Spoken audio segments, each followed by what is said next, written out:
So, Harry, Yeah. if you had to watch the same film every night for, let's say, 3 months, Okay. what film would you choose?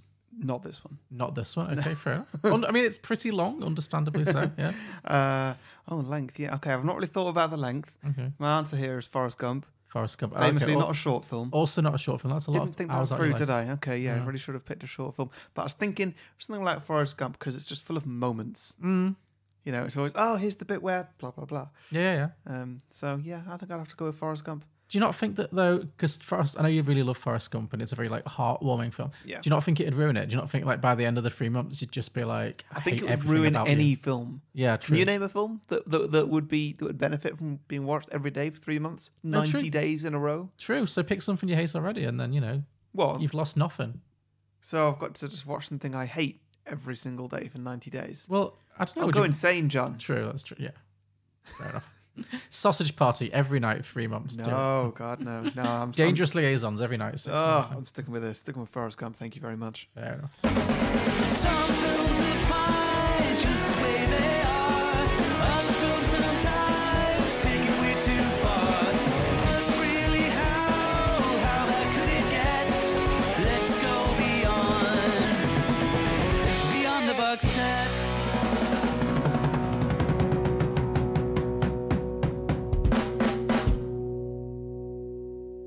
Welcome back, everybody, to Beyond the Box Set, the podcast where today we are picturing prequels, sequels, and spin-off ideas to All About Eve. We'll also be picturing some drinking games and hearing other sequel pitches from our Twitter followers. But first, we're going to talk about some of our favourite moments from the original movie and catch you up with a bit of a plot summary. I'm Harry, the host with the most stage presence. So I remember you being quite nervous when we did our live show many moons ago. But, if you say so.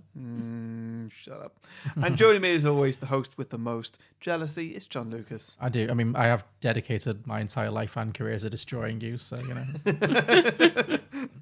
It's not worked very well. I haven't taken a look at yourself recently. You're such a bitch. Okay, so then this film. Well, All About Eve, yes. Yeah. So I thought I would choose this because we've had a little run of classics. Mm-hmm. We did Sunset Boulevard that went down fairly well, and then you did Hugo, which is not necessarily a old school classic, but ties in. Definitely themes of. Yes. I just thought I'd continue a little bit, push the boat out a little bit. Another film that I've wanted to do for a while. Mm-hmm. I accept it's a risk. I'm interested to see how you felt about it, but yeah, I thought it is genuinely one of the great all-time classic films. Mm-hmm. I was interested to see how you'd feel about it. The risks didn't pay off, John. No. I kind of thought it might not. Yeah. Yeah. Well, then you shouldn't have picked it. Well, no, because I didn't. I thought it's the thing is when you throw shit to me, yeah, like you throw shit to me that is like shit. Sausage Party and you have said to me off air that they made good episodes. Yeah. Well, maybe this is fun to talk about. Sure, maybe this will be as well. Do you know what I thought about this 5 minutes in? Sure. There's still 2 hours and 7 minutes left. It took you 5 minutes to check out, right? Oh, it was slow. It takes its time. It is very talky. It is very talky. Yeah, it's a very dialogue, but such dialogue. Everyone talks in monologues. Yes, it didn't feel realistic to me at all. No, I don't think it's trying to feel like super realistic. I get that. Yeah, but I don't know. I appreciate that. What I'm saying is that this is literally the most Oscar-nominated film of all time. Was it? It was tied. Had that record to itself. 14 nominations. Wow. It was tied with Titanic when Titanic was released. I don't think any film has ever surpassed it. I don't know if it's mathematically possible until they add some more categories to surpass it. So yeah. Well, the amount of awards changes. So I guess the stat you'd go with is as a ratio of how many. Maybe they got 90% of the awards or something. Yeah. Yeah, that's how you'd have to do it. But yeah, I don't know. Yeah. So, when I'm throwing you stuff that you don't like, at least I'm giving you a genuine education in the classics. I'm not just throwing you some unwatchable piece of garbage. Yeah. So, I'm sorry you didn't love it. Mm-hmm. But, I mean, was there any redeeming features or were you just completely not into this? I was mostly not into it. There were some bits that made me chuckle. Well, good. It's a very witty film. Yeah. It's super witty. Yeah. But sometimes I kind of had to look for it, but... no, it was definitely there. Okay, good. It was good. I can see why you picked it. Mm-hmm. It's a very you film. Oh yeah, it's a writer's film, and it's got some old divas battling it out. It's got you written all over it. For sure, yeah. I mean, the dialogue in this does just it crackles, and yeah, it doesn't feel anything like a real human conversation would be had in a lot of it. But it's iconic, and it's one of the great stories as well. Like this story gets retold over and over again of like the the hungry young starlet who comes and takes the big diva's place. Like it's a tale as old as time. You know. So yeah. La La Land also got 14. That was it. La La Land also matched it, which I can take Titanic matching it, but La La Land, no. Yeah, it did. Loads of 13s. Yes. Yeah. So there you go. Cool. Okay. So drinking games. Shortest episode ever. No. Let's talk through the plot. Maybe we'll find some of the moments that you enjoyed with our plot summary. Wow. Who's worth a try, hey? Pearls before swine. Pearls before swine. The general atmosphere is very Macbethish. What has or is about to happen? What is he talking about? Macbeth. We know you. We've seen you like this before. Is it over or is it just beginning?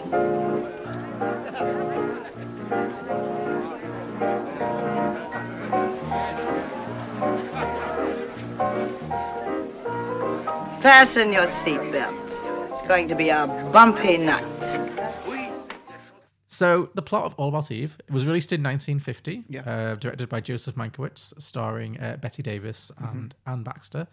And when I saw that name, I was like, no, this better not be that Citizen Kane writer, not Gary Oldman.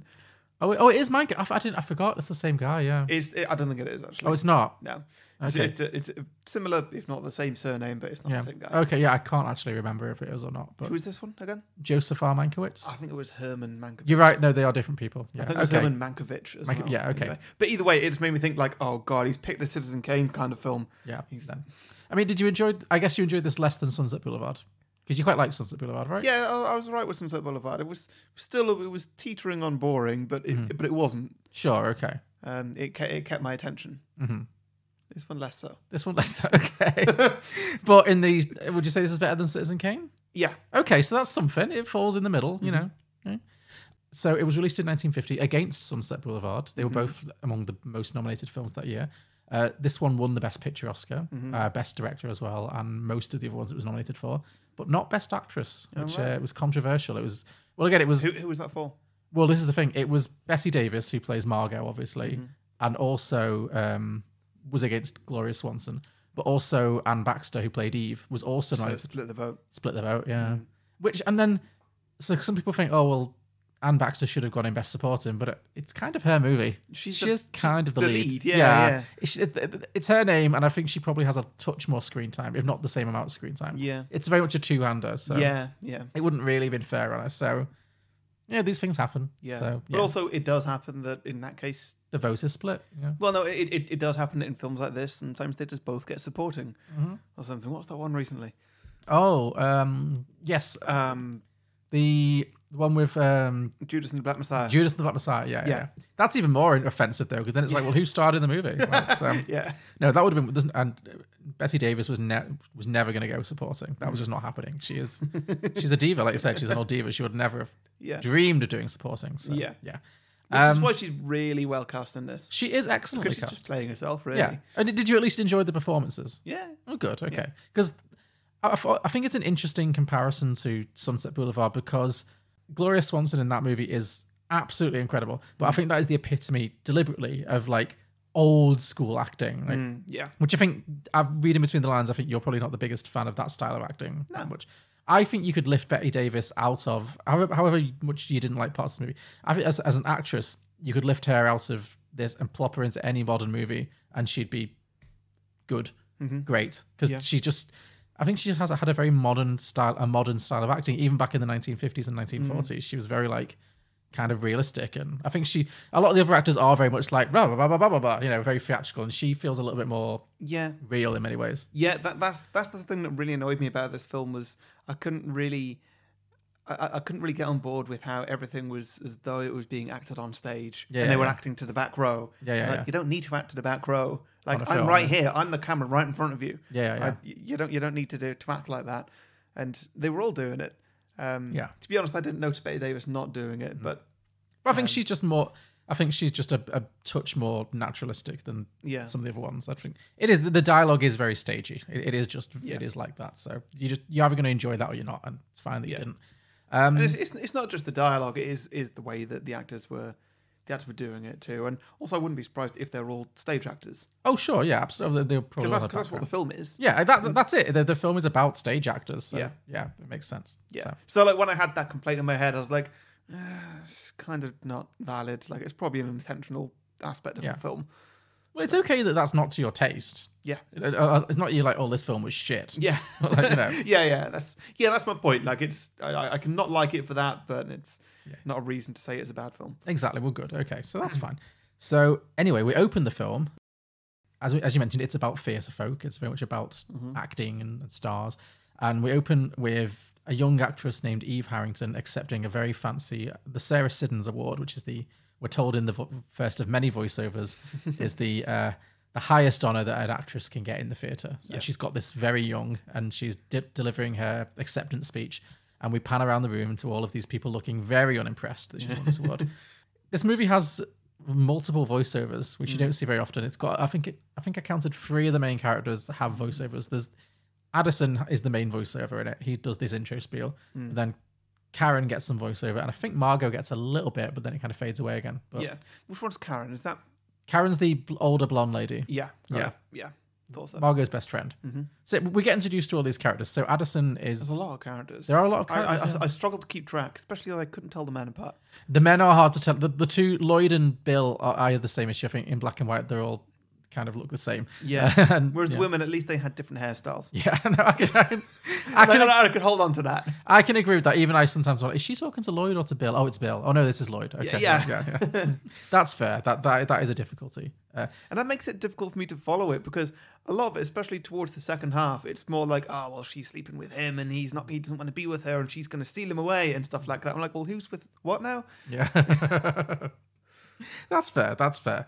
So I guess people were more primed to see the difference between people, back in the day when everything was black and white. But we just have to get used to it. So the voiceover we learn is from this Addison DeWitt, who is this esteemed film critic. He's very kind of catty and bitchy, and he rules the theatre scene with his poisoned pen. And he introduces the rest of the characters, and we get Margot Channing, who is played by Bette Davis, and she is the great star of the theatre. And she's we found out she's 40. She just turned 40. We found that out later. That's an important plot point. And then we've got her boyfriend Bill, who is the director of the play that has just won this award, and he's a bit younger than her. Then we get Lloyd, who is the director of the play, and then his wife. Bill directed the play. Lloyd wrote the play. Lloyd is a playwright who wrote the play. Sure. And Lloyd's wife is Karen, who is Bette Davis's Margot's best friend. Yeah. And she just doesn't have much of a role in the theatre. She's just like the wife and the best friend. Yeah. And there's also Max, who is like the rich producer who funds everything. He's kind of a bit of a figure of fun in this movie. He's kind of a bit of a bumbling, lovable, dolty kind of guy. So they're the main cast, and then there's also Eve herself, who's accepting this award. Yeah. And then we kind of freeze frame, and then we do the flashbacks, like Eve, evil Eve. What about Eve? Tell me about Eve. Well, let me tell you all about Eve. And then we flash back.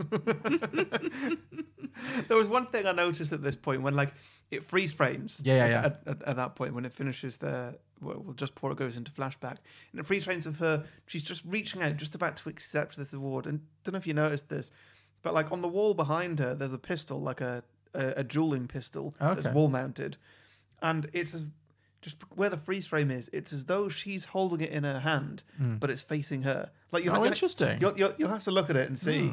I was like, that's potentially some really fascinating foreshadowing of a quite literal Chekhov's gun. Yeah. No. Well, I didn't notice but it wasn't. Well, there's no shooting in this. No, film. there's no shooting. She doesn't die. No. But I wouldn't be surprised if that was deliberate, because I think there are some really interesting shots in the movie. There's definitely some. Because that was the one that, at that point, I was like, okay, I'm in. This could be really interesting here. Okay. Where it's going to get into a bit of a shootout at the end, but where it's going with at this point, I know that she is going to try and get into Bette Davis's spot. Sure, yeah. And okay, if that's going to end up in a bit of a shootout, And that's a bit of action. I can sort of... Sure, okay. I can be up for... I'm just laughing because I'm just imagining if this film ended with a bloodbath. Like, it'd be such a different film. What do you mean the last film you picked did? True, yeah. And like, that's more what I mean. Like, just being a bit more like that with just a little... The stakes just a little bit higher. Sure, no, I can appreciate that. Because I wouldn't really call Sunset Boulevard like a high-stakes like action thriller. No, not at all. There's only one shooting. But it does end up with a shootout at the end. And it tells you can wait for it at the start. So you're like, you'll just hold on through the boring bits. Someone's going to die. Yeah. So, fair enough. The minor awards, as you can see, have already been presented. Minor awards are for such as the writer and director, since their function is merely to construct a tower so that the world can applaud a light which flashes on top of it. And no brighter light has ever dazzled the eye than Eve Harrington. Eve. But more of Eve later. All about Eve, in fact. Anyway, so then we flash back and we jump into Karen's perspective. And she kind of remembers how 6 months earlier she introduced Eve to the rest of the group. And so she gets out of a taxi and she's heading backstage after a performance that Margot's given. And she spots this young fan huddling in the doorway. And this is Eve. And it turns out that she recognizes Eve because Eve has come to every single performance for like 3 months or 6 weeks. I don't remember how long they said. And Karen is very like moved by this. And she invites her backstage to come and meet Margot. She's like, well, you're such a big fan. You come every night. Why don't you come and meet her? And so she's kind of reluctant. She begs not to, but Karen kind of ushers her in and then brings her in. And she meets Margot and the rest of the kind of the backstage crew.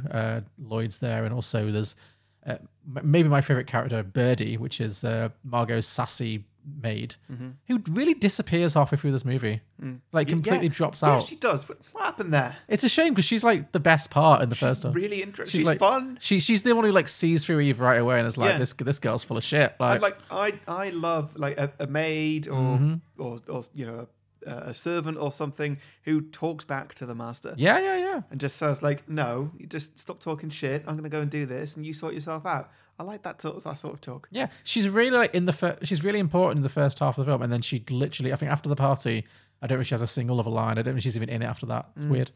Anyway, so she's there. Yeah. And Eve, so they ask Eve, you know, why do you come to the same show every night? What happened? And then Eve weaves this tale. Yeah, but first the maid, like she has just recently gone into the bathroom to go and clean up in there or something. Eve starts telling the story, and then like this, I think it was my favorite joke, was that the maid just comes out the door and then she just looks around just like, oh, you're all telling a story. Yeah. And then just like awkwardly shuffles through them and just goes and stands behind them like, okay, now carry on. Yeah, I love that. They really let that moment linger. Yeah. Yeah. Oh, so I'm glad there was some bits that had its bits. Yeah. Okay, cool. So Eve tells this tale of woe about how she grew up dirt poor in like farm country somewhere in America, Wisconsin, I think she says.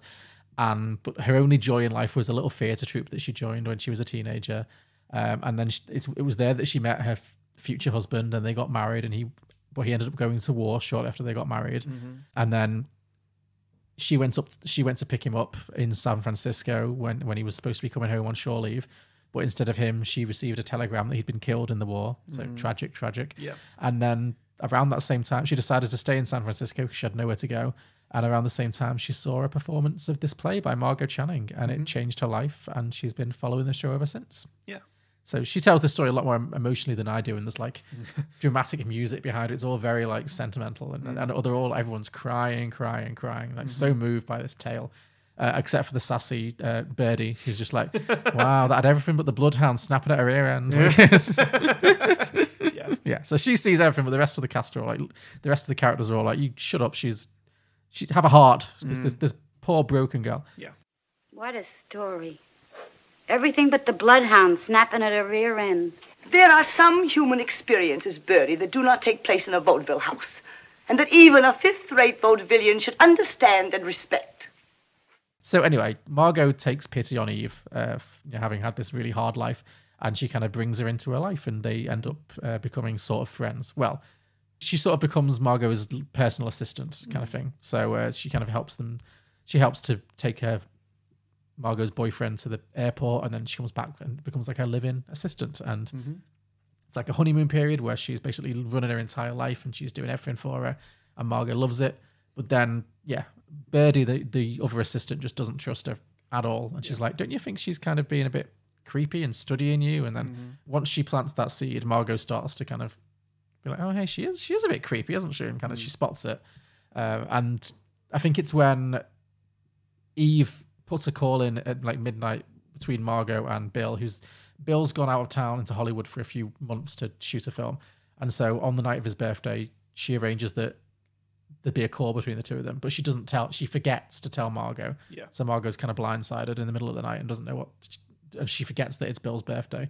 And when Margot realizes that's what Eve's done, she kind of realizes that something's not right here, and she starts to lose her trust in her a little bit, and starts to suspect that something might be a little bit not quite as it seems. I don't know. And then we get to Bill's birthday party. So Bill's coming back from Hollywood, and Margot's throw this huge party for him. Mm-hmm. But at this point, she's like really had it with Eve completely, and she's even more put out when Bill comes back after months of being away, and instead of going to see her, he kind of spends 20 minutes just in the front room, kind of flirting with Eve without even telling Margot that he's arrived.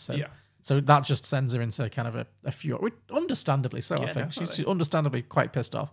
And then she just starts being, she downs her martini, which is always a good sign. Yeah, she downs one of her first of many martinis, and she starts immediately being super catty, and she has like this kind of big fight with Bill, and then she starts being like really bitchy with Eve, just like throwing little subtle bits of shade here and there at her. We get the classic line when I think Karen arrives and kind of says, "Oh, I can see what this is like.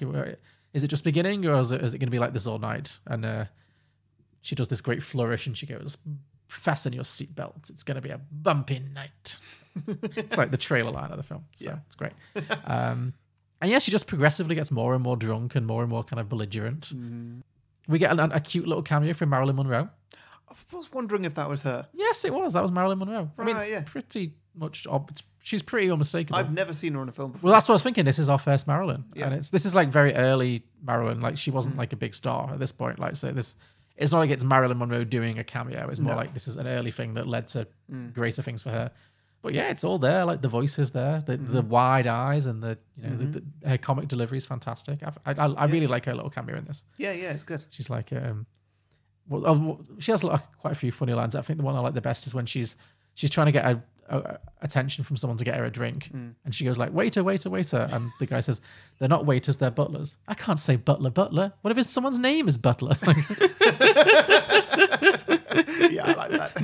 You have a point. It's idiotic, but you have a point. That was my favorite line as well. You have a point. It's idiotic, but it's still a point. Yeah, it's great. She's fantastic. So she's there as Miss Caswell, this kind of like talentless young star on the rise who Addison, the theatre critic, brings to the party as his like bit of fluff on the side kind of thing. And well, I mean, yeah, clearly he's not sexually interested in her, but we'll get to that. So she's there and Eve's there, and Margot's just getting more and more drunk and more kind of catty with everyone. She ends up like hammered in front of the piano, making everyone listen to sad music, and everyone's like, hey, cheer the fuck up. But she's not having any of it. She asks Max, the producer, to take Eve on as his assistant. So that I like how she asked the pianist, like, "Can you please play this song?" And he's like, "I've just played it 4 times. Do you think anyone wants to hear this again?" "Well, I want to hear it again." Yeah, it's like, well, this will be the 5th. She does great drunk acting. Yeah, it's like she does that really good, like just slur it into herself kind of thing. I really like. So Max, the producer, comes over and says, "Have you got any Alka-Seltzer? Because I've got really bad heartburn." And she goes, "I love you, Max." Again, that very drunk. And then she stumbles into the kitchen to get him some Alka-Seltzer. But her boyfriend is standing there, and obviously it's a bit awkward because she's just done like, "I love you," and she kisses him. And then Max goes, "She loves me like a father. Also, she's loaded." That was a really good line, I thought. Yeah.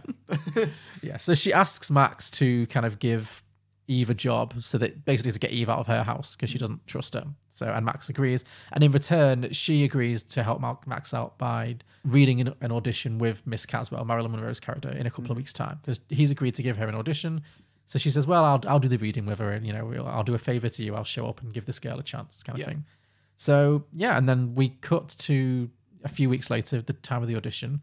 She turns up to this audition super like 90 minutes late because she's a star and that's what she does. She's late for everything. And it turns out that the audition's already happened. And Marilyn Monroe, Miss Caswell, has bombed the audition. She's completely tanked. She's got no talent. Yeah. And that's the last we see of her in this movie. But it turns out that because Margot didn't arrive on time, the reading was done with her understudy. And this is when she learns that her understudy is Eve. Yeah. She's never been told about this. Yeah. And it turns out that Eve hasn't just given a reading, she's given an amazing performance that's like, so everyone's like, well, screw Miss Caswell, she's got no talent. But Eve, my God, Eve's been amazing. Yeah. And everyone's just talking about Eve. And this causes Margot to get very insecure again. And she has a huge fight with Lloyd, the writer, and she has a huge fight with Bill, her boyfriend who directed it. I loved Eve's reaction to this big outburst. She's just slowly walking backwards. Yeah, on stage. she just exits stage left. Yeah. Well, Eve is such an insincere bitch. Like you can tell from the beginning that she's like lying, but she does that very well. That like pretending like butter wouldn't melt kind of thing when she's really being super manipulative. But yeah, she just exits stage left. And yeah, Margot has a fight with the writer Lloyd, and then she has a fight with her boyfriend, and then Bill. And then Bill kind of just like at the end of this argument breaks up with her. Like this isn't working. I can't deal with all this paranoia because it's all as well. It's because a lot of it's down to the fact that there's an age gap in their relationship. She's just turned 40, which she admits at the party, and Bill's just 32. So she's always, even before Eve comes into the picture, she's always expecting that he's going to leave her for a younger model, and no matter how much he reassures her, she just won't hear it, and she'll never like properly trust him. And so that he just, at this point, he's just like had enough. She has a line at some point, another really famous line at the party. She says, she's describing Bill, and she says, "Bill's 32. He looks 32. He looked at 8 years ago. He'll look at 20 years from now. I hate men." It's very quotable, this film. Yeah. Very, very quotable. So she just can't get over the age gap thing, and she's really scared that Eve is going to steal Bill. So Bill's just like, look, I can't take this anymore. If you can't trust me, I can't be with you anymore. So I'm gone. So he dumps her, and then he leaves, and she's kind of devastated. Meanwhile, Karen, Lloyd's wife and Margot's best friend, hits on an idea to kind of give Margot a bit of a kick up the arse and a bit of taste of her own medicine, because she's basically pissed off everyone in her life at this point, because she's really high maintenance and she's been a bitch to everyone. And so Karen's like, look, she needs to eat some humble pie. So I've got a plan. And her plan, it turns out, is to manipulate it so that when her and Margot and Lloyd go for a weekend away, that weekend, that their car will break down. She drains the gas tank on the way back so that Margot will miss the performance, because we find out that Margot, as much as she's high maintenance, she never ever misses a performance ever. She's like a true professional. So Karen arranges it that the car will break down so Margot can't make the performance, which means that Eve gets to actually go on and perform a full show, which is obviously Margot's worst nightmare. We get the scene in the car where Margot and Karen have a bit of a heart-to-heart. It's another very famous, iconic speech she gives about like being a woman and how she feels bad about, she kind of apologizes for being a bitch to everyone. She's like, sometimes you forget the people that you climb over on the way up, and you need to see them again on the way down, kind of thing. And so she's kind of very sorry, and then Karen feels bad about what she did, but she's too afraid to admit to Margot. It's great. She apologizes to Margot, and then Margot's like, "Oh, it's not your fault. It's not like you drained the gas tank." I love the face that she does. And, her face is just like, yeah, it's really fun. So she can't tell Margot the truth, but then they do eventually get back, and Eve has gone on and given this fantastic performance. Actually, before the women get back, so Eve goes on. Eve gives a great performance on this night as the understudy, and then we see her in the dressing room, and she makes a pass at Bill.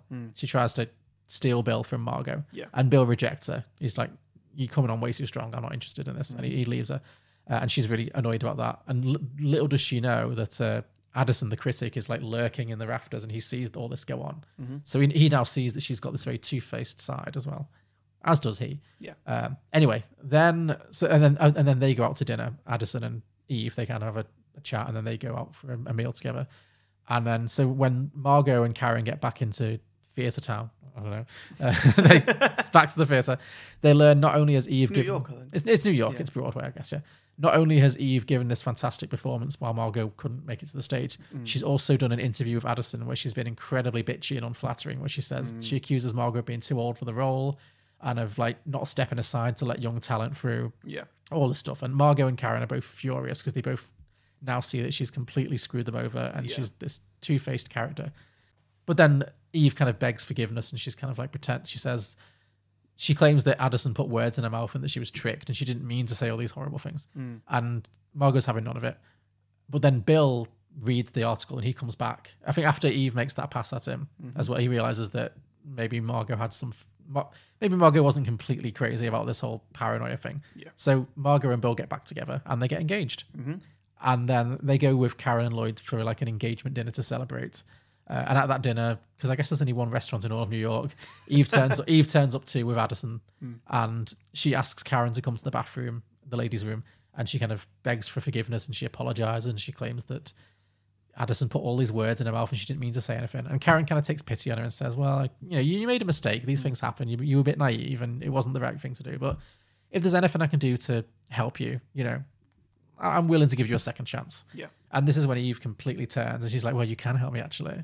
And then she just goes full villain and she just like blackmails. She's like, you can tell your husband Lloyd to give me the part in his next play, not Margot, me instead of Margot. And if you don't, I'm going to tell Margot what you did.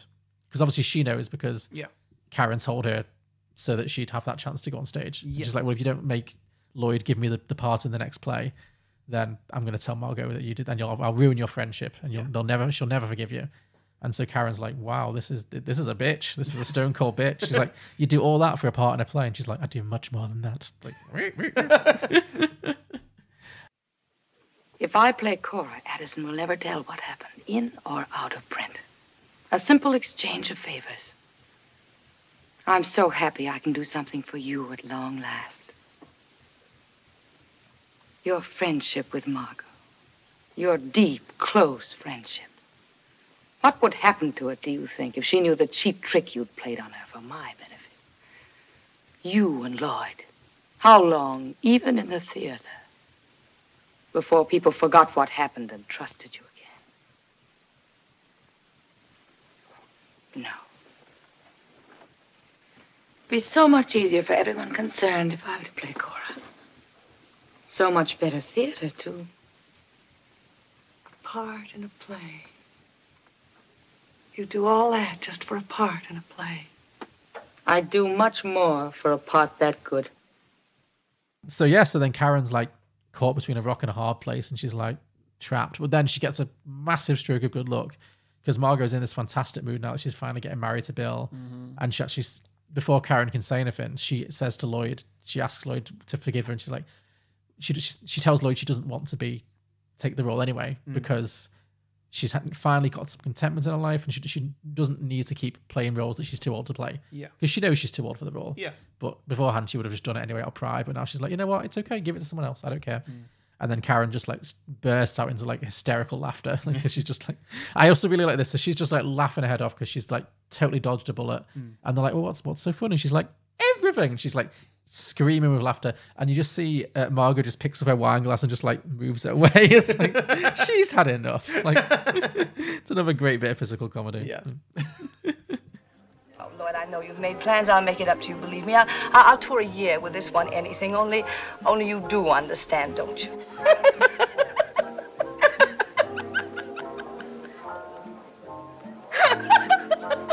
What's so funny? Nothing. Nothing.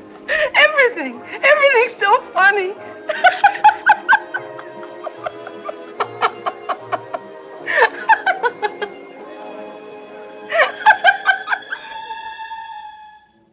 So Margot doesn't take the role, which means it goes to Eve. But then Eve ramps up her evil plan even further, we see now, and she sets her sights on stealing Lloyd, the writer, and breaking up his marriage to Karen. So she starts like calling him in the middle of the night, like hanging out with him all the time. And he seems to be falling for it. He seems to be coming like at her beck and call night and day. And it seems like they're going to have an affair. And Karen knows it's going to happen and she can see herself being pushed out, but there's nothing she can do about it. Yeah. So then one night before a big performance, I think they're out on tour, so they go to another city or something.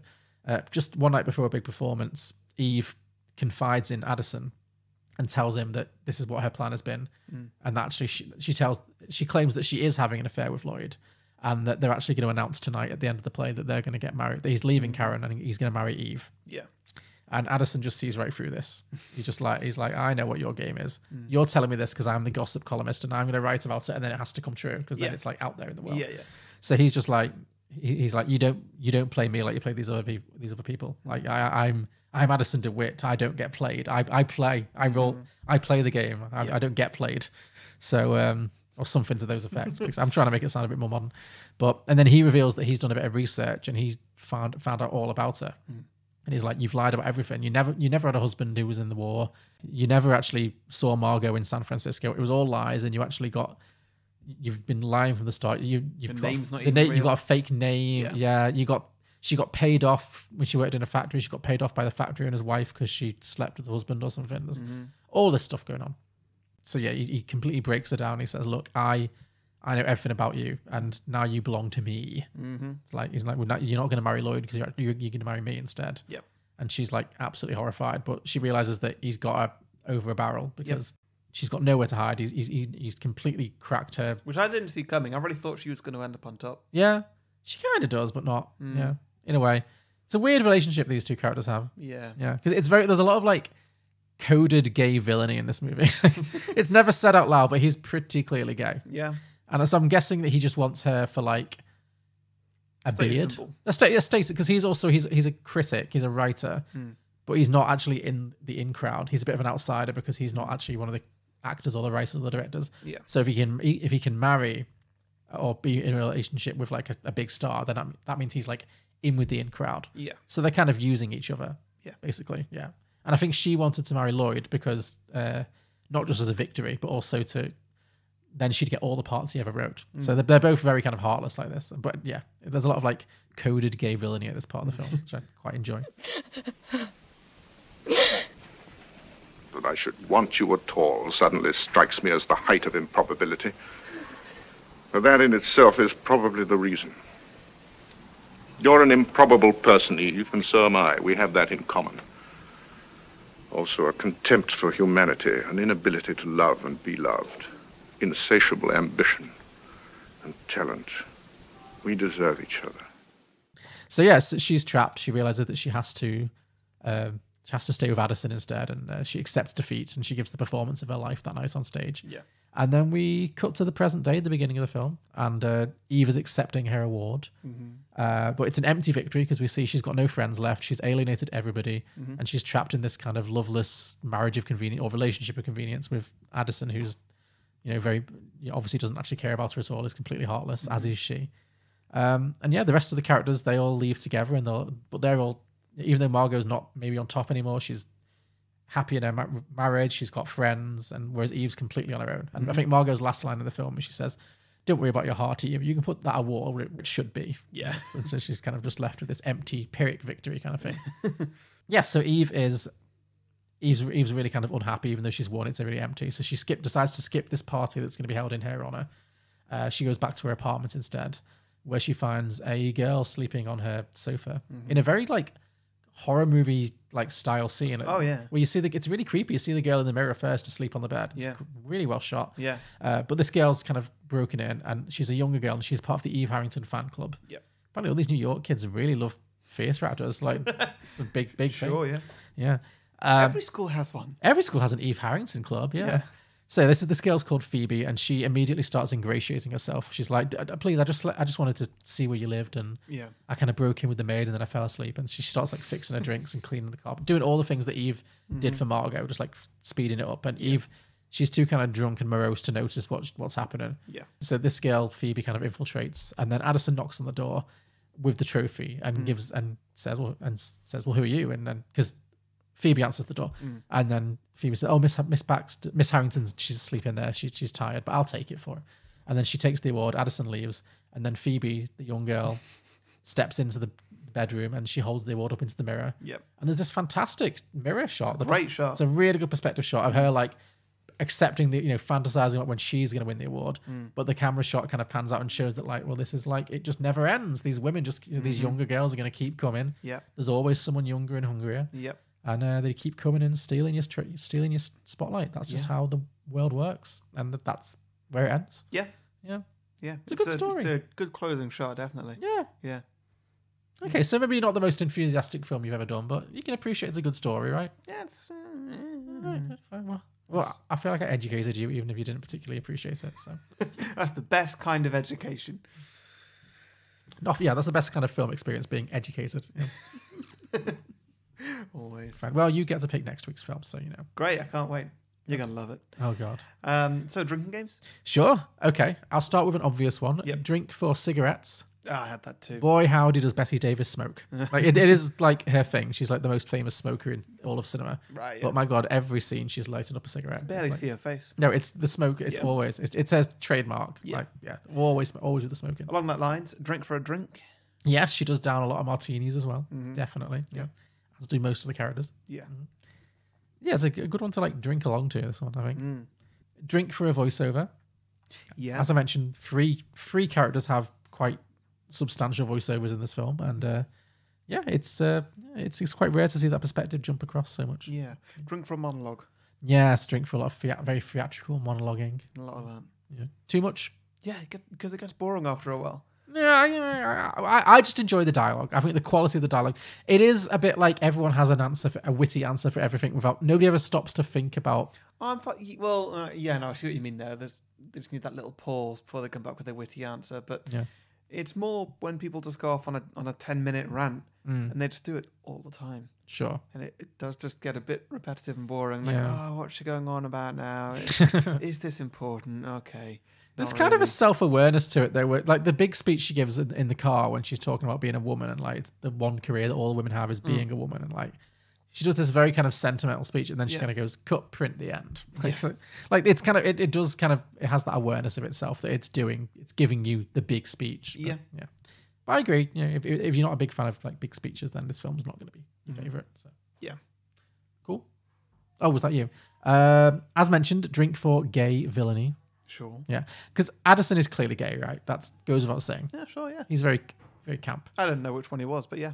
The fierce, he doesn't look like the other man. The fierce critic. He's different from Bill and Lloyd are the same guy, but no, Addison, the critic, he's pretty distinctive. Yeah. With his hat and his drawling, mincing voice. So. Sure, I know which one you mean, but Sure. I wasn't really getting gay. I wasn't getting much from him to be honest. Okay, well I got that. But I also thought that like there might have been some subtle hints that maybe Eve might be some kind of lesbian.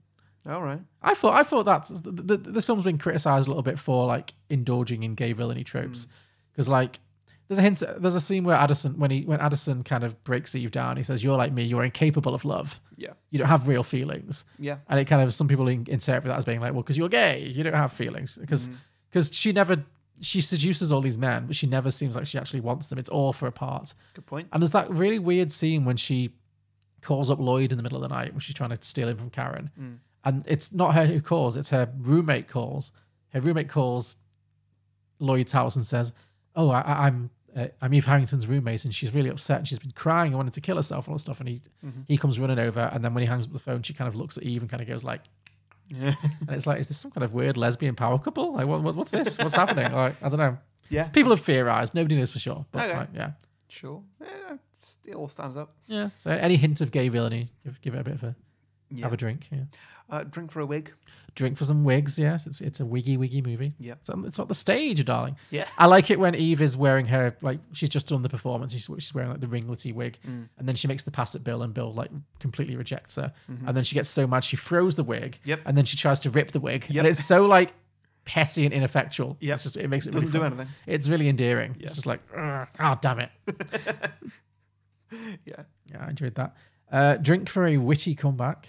Sure. Drink when the lines feel like they just come like bouncing back. There's not like a lot of back and forth. It's just like straight immediately. Drink for overacting. Overacting. How dare you? Or acting to the back row. Acting to the back I row. say. No, fair enough. Yeah, it is playing to the back of the room. I can appreciate that. Drink for the word Eve. Oh, that was my next one as well. Drink That every was my time. last one. Every time someone says Eve or all about Eve. Or, yeah. They talk about her a lot. Or Yeah, just well, Eve she's. Harrington. I mean, the clue's in the title. It's all about Eve. It is, isn't it? Yeah. Any more? No? Last one is drink every time you spot a scene or a part of this movie or something in this movie that has been referenced by other movies. I think it's a very influential film. I think there's a lot of stuff in this that you kind of see. Yeah, like what? I think the story has been done a lot. I think a lot of people parody it. You know, a lot of people do I don't know, just bits and pieces here and there. I don't know. I just feel like it's very influential. Yeah, sure. We might do some movies in the future that are inspired by this. Great, I can't Yeah, wait. I'm sure you can't. Yeah. Cool. Well, listeners, if you unlike me, you enjoyed this, and maybe you've enjoyed this actual episode of Beyond the Box Set as well, and you really want to say thank you, then you go to patreon.com/Beyond the Box Set, where you can subscribe for as much or as little as you want to, whatever you feel like. If you do, you get a bonus show where we review all the recent films that we watch. I think our last one out right now might be Black Widow, probably. You've just put Old out, haven't you? And Old as well. Old just came out on... As we record this, you released the Old episode yesterday. Yeah. We will be recording, I guess, our review of The Suicide Squad tonight. Oh, yeah. Yeah. Remember that movie? Yeah, no, Literally just yeah. like, Yeah, no, I've been trying to remember what we were supposed to review after this. But It's The Suicide Squad, yeah. Cool, yeah, that'll be good. So, yeah, you get that. You will also get a 30-second advert slot right here on the main show. And also every now and then we get a Patreon on the main show. You can come and choose the film for us to pitch sequels to. And you can guest if you want to, but you don't have to. And yeah, that's all at patreon.com/beyondtheboxset. Indeed. All right. Let's see, Alex. What do you think of Jaws, which is at 97% Rotten Tomatoes? I find it to be anti-shark propaganda. What do you feel about the Entourage movie, which is at a meager 33%? I think they finally got Hollywood right. How about It Follows, 97%? Worse than your parents giving you the sex is evil talk. How do you feel about Juno, which is at 94%? That would be a movie that celebrates a teenage homewrecker. How about Bewitched at 25%? Best television adaptation ever put to film. How do you feel about American Hustle at a towering 93%? Overwrought awards bait. Righteous Kill, 19%. The movie that Michael Mann wishes he had made when he created Heat. Sounds about right. I'm Julio.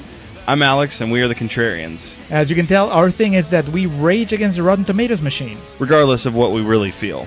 Find us on Apple Podcasts, SoundCloud, Stitcher, TuneIn, Facebook, Twitter, we're everywhere.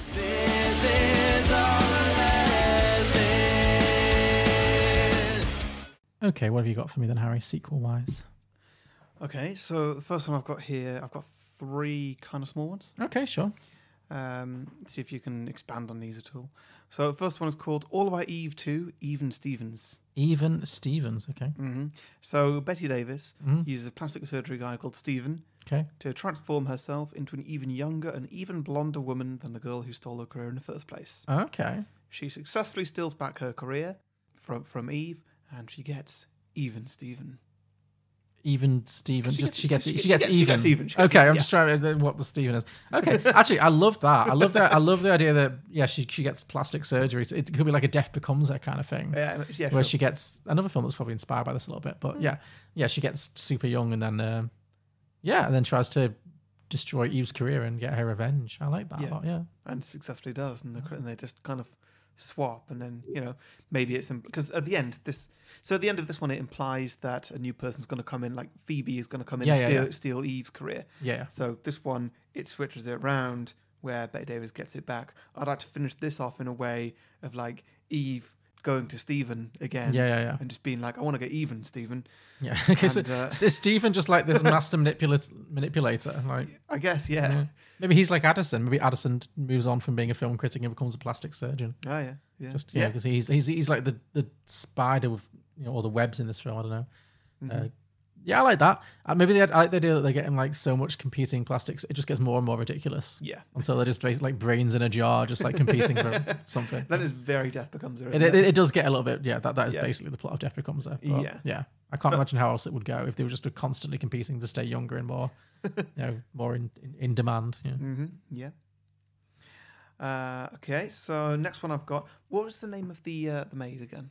Oh, Birdie. Birdie. Yeah. Okay, well, this is called All About Birdie. All About Birdie. See, I'd watch that movie. Yeah. Yeah.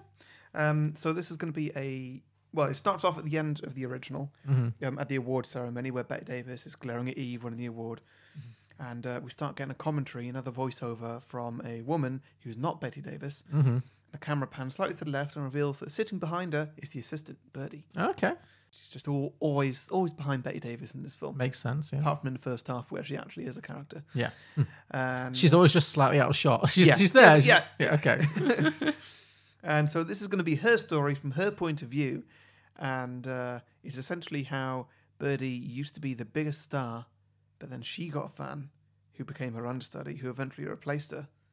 And it was Betty Davis. Ooh, so you're taking it all the way back. And all she can do to hold on to the showbiz life is to clean the bathrooms of Betty Davis. I like that. So, yeah, because again, this film finishes with Phoebe taking it. It's a circle. It happens again.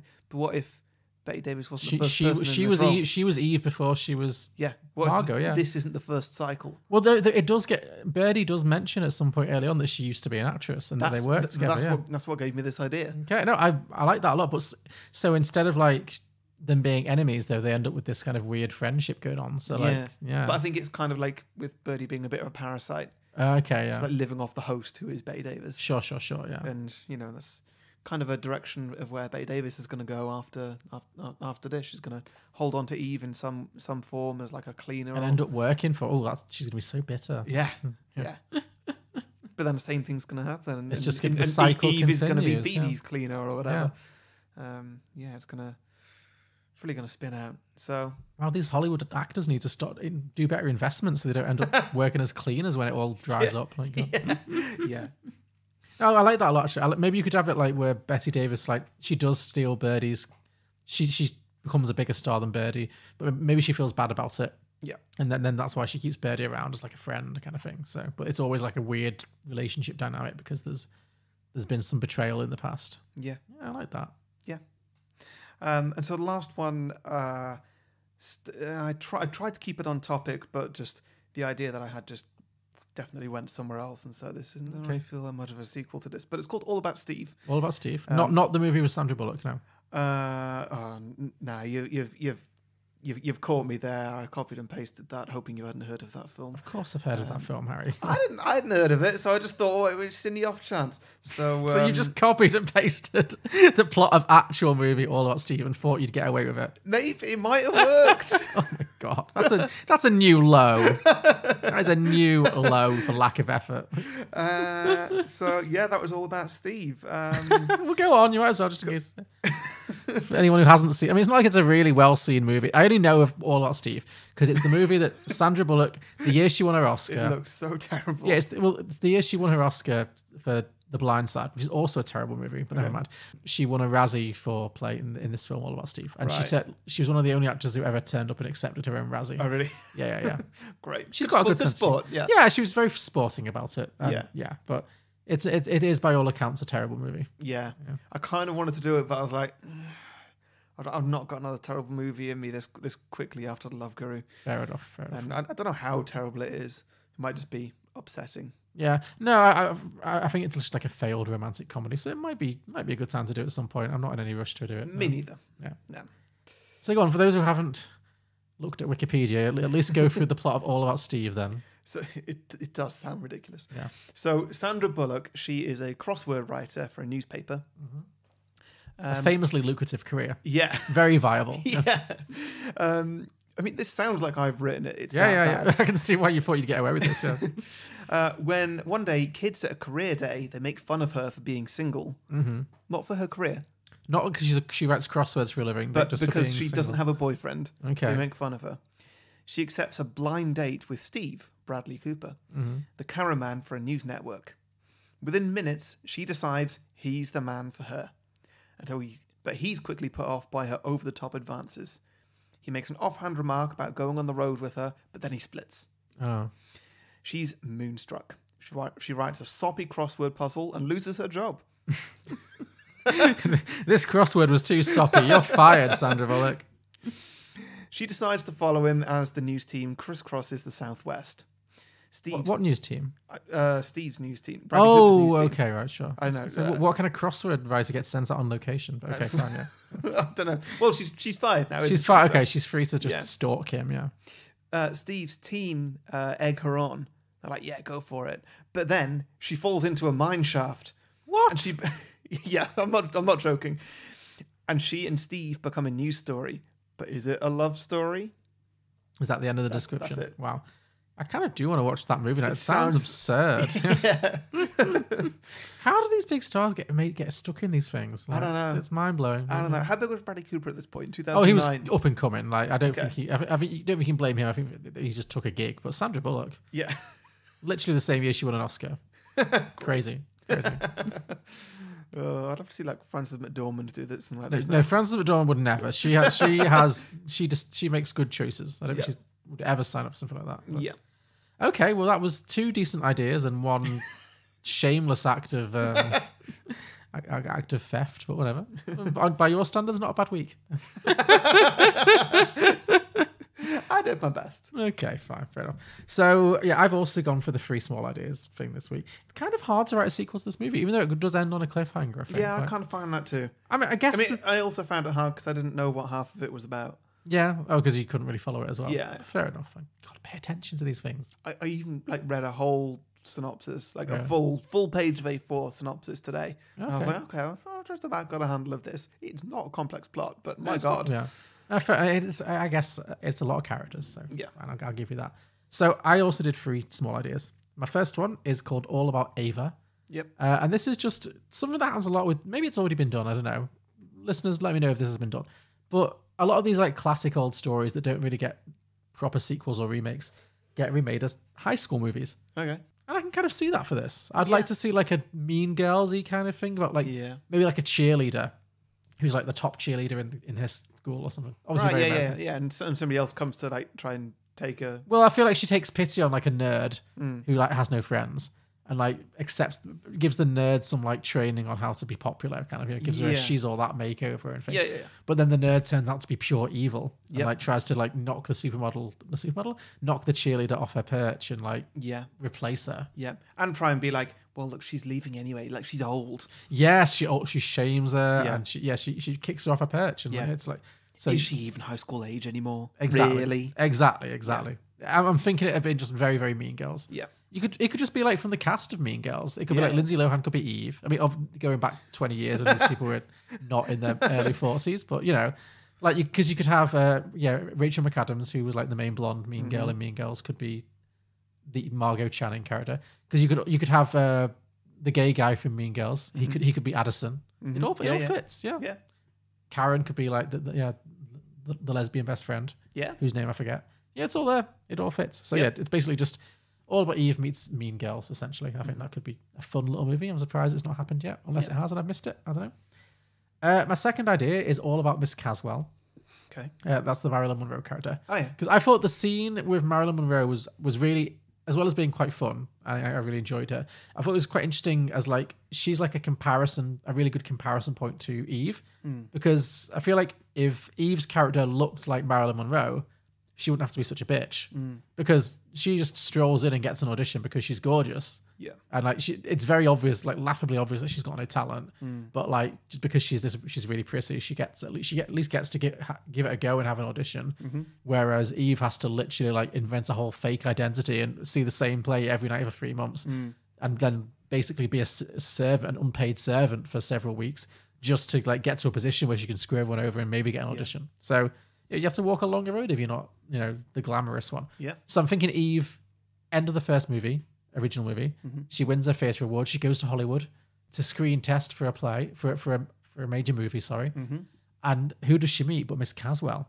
Okay. Who, even though she's got no acting talent, has continued to rise because she's so goddamn pretty. She's Marilyn Monroe. She's gorgeous. Yeah.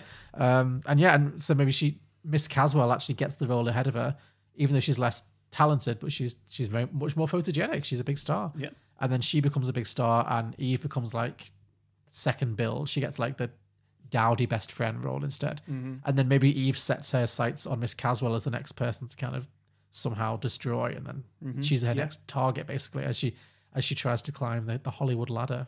Yeah. Yeah, I like that. Yeah. I like the idea that Miss Caswell, just because she's kind of clueless, would just have no idea that anyone's trying to destroy her. She's just kind of oh, okay. Right. Just floating through life on her prettiness. Yeah, so. Yeah, sounds good. Yeah, so that's all about Miss Caswell. And my final idea, it's not that long, but it's the longer of the 3. I've got a bit more thought on this one. So again, I was quite interested in the gay villainy, obviously, of this movie, and the idea that Addison and Eve are stuck in this kind of loveless relationship because they're not really into each other physically. So I'm thinking again, cut to maybe a year or so after the events of the original film, and you can maybe Eve and Addison have got married, and Eve has actually gone to Hollywood and become a movie star. She's continued to rise. She's famous now. Yeah. But she's still trapped in this useless marriage with this theatre critic who she can't get out of the relationship because he's got all this dirt on her. And now she's a superstar. It's even worse. There's no way she can possibly risk him spilling the beans about all the stuff that she's she's lied about having a soldier as a husband, which is obviously going to be a huge scandal if it ever got out. She changed her name. Mm-hmm. She's like betrayed people in the industry. So like he's got all this dirt on her, so she can't get out of the relationship. But now that she's in Hollywood, she doesn't need him anymore because all he is he's just a theatre critic. He's got no power in Hollywood. Yeah, yeah. And I feel like he's just become a complete parasite, even more so, where he's just like flagrantly sleeping around with all the men in Hollywood and like just like spending all of her money and gambling and drinking and just basically being an embarrassment. But she can't get rid of him because he's got all this dirt. Yeah, but, well, this probably would spoil your thing, but is it really dirt? Like, when somebody starts getting really famous, is it like, oh, they used to be called somebody else and they slept with someone's wife? Well, it's the 1950s. It's a much more, buttoned down time. But then maybe it's in her own head, but, she's so afraid of losing her pitch perfect image that, she just can't deal with the possibility of a scandal, So she just can't accept it. So I'm thinking that she comes to the decision that the only way out of this marriage, there's no way she can divorce him because he always, whenever she tries to do that, he threatens to tell everyone everything. But because he's also developed into like a bit more of a drinking problem, so that she's worried that he's just going to get drunk and spill the beans anyway one day, whether or not she stays married to him. So she's like, she feels completely trapped. So she decides the only way out is to kill him. Sure. So she hires a hitman to murder her husband. And I'm thinking she succeeds. I think she succeeds. She hires a hitman and to have him killed. And then the rest of the movie can just be her trying to evade like suspicion. All right. It works? Like, it works. He dies. Yeah. All right, okay. But then I'm thinking that maybe someone knows. Maybe there's someone who knows, or maybe something goes wrong and she gets blackmailed. Yeah. And she's trying Betty Davis? Well, maybe. But I was thinking like she's trying to cover her tracks, and the whole movie could be her trying to cover her tracks from this murder she's committed. While, imagine if like, I don't know, Reese Witherspoon had her husband murdered and then tried to pretend nothing happened. It'd be quite a scandal. It'd be hard for her to hide from it. So I'm thinking it's like that. She's trying to maintain this image and like be like the grieving widow and all this stuff. I don't know exactly what happens. Maybe it's Betty Davis. Maybe somebody is. Yeah, but somebody's onto her anyway. And I feel like the night that she gets arrested is actually the night when she wins an Oscar. Right. Okay. So she's nominated for an Oscar. It's like the peak of her Hollywood career. And at the ceremony, the police come in and all the FBI on stage, drag her away, screaming. Yeah. And obviously, if someone's not there to collect their Oscar, they've already won it. Yeah. It's too late to change it. Yeah, yeah. Someone has to accept it in her behalf. So then someone's going to go up and like, well, unfortunately, Eve Harrington is unable to accept the award right now because she's literally been dragged off to jail. Yeah. So accepting the award on her behalf is her oldest friend in the business, Miss Margot Channing. And then Betty Davis gets her revenge. She gets to accept an Oscar for Eve. Yep. And nice. Credits roll. Nice. I like that. Yeah. It's good. Yeah, that was what did I call it? That was all about. Oh, that didn't make any sense. I gave it a title and then I was like, oh, actually, I kind of wrote away from that title. So it happens, doesn't it? Yeah, I know. All about Eve 2, the revenge, the feud, something. Who cares? Yeah. Okay, Even Stevens. Even Stevens. There you go. You become quite attached to that one, haven't you? Yeah, it works. Okay, fine. So yeah, those were our sequel ideas. Should we move on to listener submissions? Yeah. So over on Facebook. Yeah, Mary Parking Lot said All About Steve, but she didn't go with the Sandra Bullock movie. She thinks All About Steve should star Liam Neeson and Chris Hemsworth. So I guess Liam Neeson's like the where this is going. He's like the old action star, like the Taken guy, and Chris Hemsworth's like the up and coming. One of them called Adam. Maybe it says they're both called Steve. Well, I don't know. Oh right, I thought it was going to be some sort of a gay romance between Adam and Steve. Oh. I'm not getting that, but that could also, I'd be happy to see Liam Neeson and Chris Hemsworth. Your face changed there. Yeah, your eyebrows went up and everything. Yeah, I don't know what that would be, but I think I'd like to see it. Okay. Call Me By Your Name 20 years later. A little bit, yeah. Melissa Becker says, if you remade it in the present day, it would have to be about a social media star and an Instagram influencer, surely. Definitely. So, yeah. Tess Sullivan said, I don't know what the first sequel would be, but we know there'd be at least 10 sequels, and the 10th one will be called All About Eve, Fast 10, Your Seatbelts. Nice. A bit of a long walk there, but we'll go with it, yeah. Over on Twitter, Kieran Connolly said All About Meave, same film, but everyone's got really thick Irish accents. Right. Yeah. Bobby Rivers, at Bobby Rivers TV, said, at the end of the original film, Eve Harrington admits she's going to Hollywood to make a film. So maybe the follow-up is following Anne Baxter, the actress who played Eve, making her first film. Yeah. Which is that she had a film career. She wasn't as big of a star as Betty Davis, but she starred in a famous film called The Ten Commandments. She played like an Egyptian princess. So maybe that's like Eve's first big film role, and it's all about her adventures in Hollywood. Mm-hmm. So that could be kind of similar to my one, where she gets in there and meets Marilyn Monroe and stuff, and Yeah. all things start going wrong for her. And finally, our friend Martin Gardner at MG Loves Fun said, all about Adam. It's just same but gender flipped. Nice. Adam and Eve. Yep. Eve. Yep. Cool. So thank you everybody for those sequel ideas. We ask for your listener submissions every week, a few days before we record, by putting posts out on Facebook and Twitter where you can post your ideas. So make sure you like and follow our pages if you don't want to miss out. To listen to more episodes of Beyond the Box Set, you can subscribe and browse our back catalogue on any podcasting platform, including Apple, Spotify, Google Play, and many others, in all of which you may also leave us a 5-star review if you so wish. You can also support us on Patreon for as much or as little as you think we're worth to get all the bonus features that we mentioned earlier in the show. You can find all the relevant links in the description below or at beyondtheboxset.com. Mm-hmm. And next week, Harry, Yeah. your pick. Yeah. What have you got for me? So, you know Jennifer Aniston? I am familiar with her work. Yeah. Okay. Well, what do you think is her least favourite movie? That she's ever done. No. Oh, so it's not a Jennifer Aniston movie? No, it's not. What I do you don't think know. That seems, is this like a joke answer? No. No. Is it starring another member of the Friends cast? Not really, no. I'm confused. Oh, you won't be when I tell you. Is it like a Brad Pitt movie? Yeah. Oh, the one he met Angelina Jolie on. Yeah. Oh, is it Salt? Mr. and Mrs. Smith. Mr. and Mrs. Smith. Okay. Okay. Yeah. Never seen it, but sure. Have you not? I don't think so. It's not really my cup of tea. I mean, it might be when I watch it. Yeah. I don't know. Yeah, I'm really not sure if it's going to be good or not, because it was like a mid-noughties like schlocky action movie. Sure. And I've not seen it since about then. Okay. So we'll have to wait and see. But yeah, Mr. and Mrs. Smith. Cool. Well, we've gone all the way from All About Eve to Mr. and Mrs. Smith. What a leap. Yeah. Cool. I thought I'd just leave the past in the past and let's just go to the present day of 2003 or whatever. The present day of 15 years ago. Sure. Great. Yeah, I'm here for that. Yeah. Cool. Great. Mr. and Lovely. Mrs. Smith. Can't Yeah. wait. Cool. Thanks everybody for listening. Thanks for subscribing. See you next week. See you next week. Bye. Bye.